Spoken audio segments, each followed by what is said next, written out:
De nos jours, il y a des femmes qui font quand même exprès de ne pas s'ouvrir, même s'intéresser. Que faire? C'est une question intéressante. Je comprends l'angle de la question que l'homme a posée. Je ne suis pas nécessairement d'accord avec la façon qu'il a posé la question. Je t'en parle dans les prochaines secondes.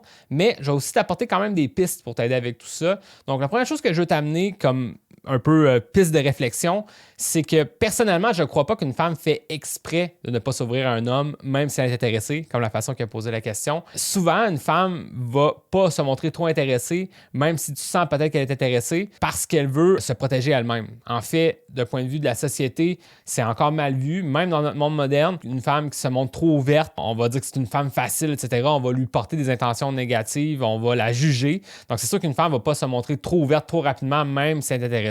Et au-delà de ça, ce qu'il faut comprendre, c'est que si une femme, par exemple, se montre intéressée en retour trop rapidement, ben ça va donner l'ouverture à l'homme d'aller de l'avant puis de faire progresser les choses, puis tu sais, de vraiment assumer que ça va bien aller, puis de peut-être même l'inviter, puis de la rencontrer, etc.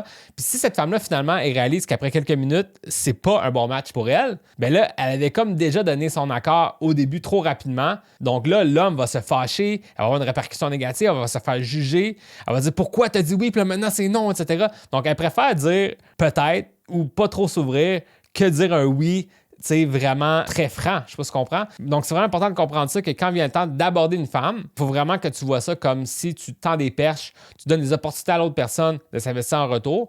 Puis le retour, s'il est neutre ou plutôt positif, ben on continue à échanger avec la personne. Puis si la personne, tu sens qu'elle n'est plus intéressée, on passe à autre chose. L'exemple que je peux te donner, disons que tu abordes une femme en soirée, tu échanges avec elle. Si elle te donne des réponses courtes, mais qu'elle a un petit sourire en coin, puis qu'elle continue un peu à jaser avec toi, c'est pas un signe que tu dois absolument partir. Peut-être que tu peux continuer à échanger avec elle. Mais à un moment donné, il faut que tu comprennes que cette personne, elle n'a pas l'air de s'investir en retour du tout à l'interaction.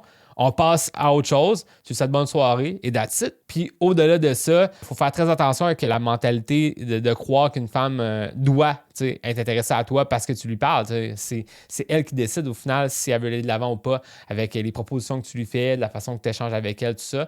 Donc, c'est normal qu'une femme parfois n'est pas intéressée. Donc là, il ne faut pas non plus assumer que elle est intéressée, mais elle ne le montre pas. Comme là, il faut faire attention. Il y a certains coachs, en fait, dans le passé, là, qui enseignaient beaucoup ce concept-là de continuer à insister, continuer à s'imposer jusqu'à temps qu'elle soit intéressée. À un certain niveau, je pense que là, ça, c'est pas une bonne chose à faire. Il faut vraiment quand même prendre sa place, c'est correct, mais à un certain niveau, il faut aussi être capable de prendre le recul, laisser l'autre personne vivre aussi, là, pas s'imposer trop. Là.